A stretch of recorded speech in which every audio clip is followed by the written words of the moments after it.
Good day mga people. Andito na naman ang inyong lingkod, Hapag ni Mayor. Sumasalubong sa lakas ng alon, sakay ng dambuhalang bangka. Upang ihatid sa inyo ang isang simple and easy dish, sweet and spicy garlic buttered prawns. Correct mga kahapag, tiger prawns ang bida sa ating lulutuin ngayon. Kaya simulan na natin. Una, hugasan ang ating mga hipon. Tanggalin ang mga paa, putulin ang mga nguso na matutulis upang sa ganon ito ay magandang tingnan sa ating pagluto. Simulan natin maghiwa ng bawang. Pa-slice lang. Ganyan lang mga kahapag ang hiwa. Okay na yan. Saka natin isunod ang isang sibuyas na malaki. Sakto na yan, isa siguro sa ating lulutuin. Okay na yan. Sunod mo na ang sili. Siling pula at siling green ang ginamit ko rito mga kapag. Kaya saktong-sakto ang kulay natin.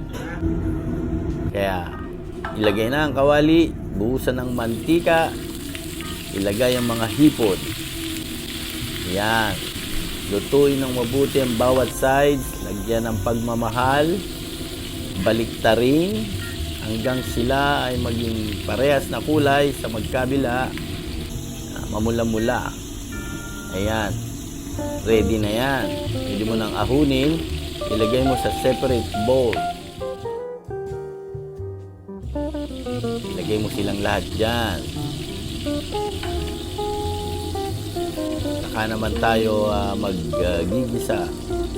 Pero ilagay muna natin ang butter, sarili niya na rin mantika. Ayan, tunawin lang. Kapag natunaw na, ilagay mo na ang nagayat na bawang.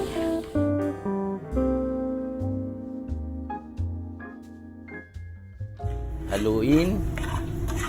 Antayin maging brown, lumabas ang aroma. Ayos na yan. Saka natin ilagay ang sibuyas. Sama ang sibuyas dyan mga kahapag. Haluin hanggang sa mag-translucent. Ayan.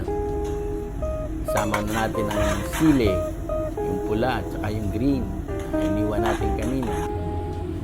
Saka natin ngayon lalagyan ng sweet chili sauce. Ayan mga kahapag. Lagyan na rin natin ng konting paminta para magkaroon ng sipa ang ating niluluto. Lagyan ko rin ng sesame oil, galing pa ng China yan. Tomato paste, galing ng Napoli. Yan, halu-haluin lang, saka natin lalagyan ng konting asin at konting asukal. Ang mga sangkap niyan, mga kapag, makikita natin sa description. Mga kapag, nilagay ko na ang hipon. Ayan, niluto natin sa mga ilagay natin kaninang ingredients.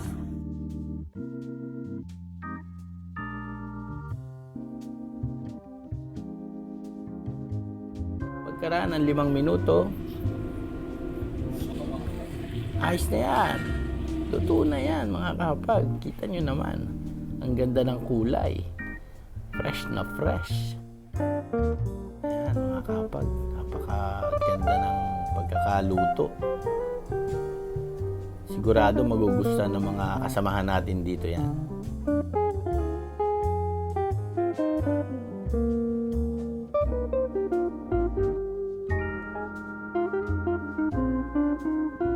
Nga pala, kung gusto nyo pang makita ang ibang video, mag-follow lang kayo sa akin, ring nyo ang bell para lagi kayong updated sa mga video.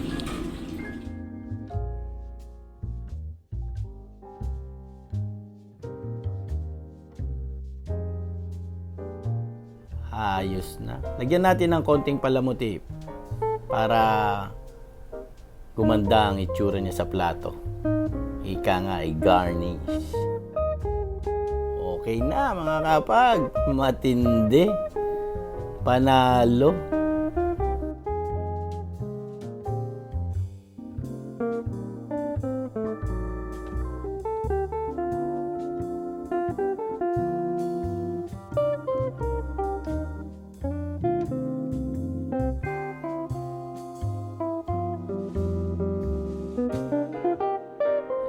Shoutout nga pala sa mga kasamahan natin na tumulong rito.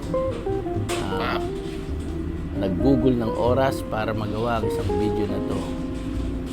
Nandyan yung mga messman, si editor, shoutout editor, idol. Yan, mga OS, boss, yan, mga kasama natin dito na laging nakapollow sa ating video. Ayos na.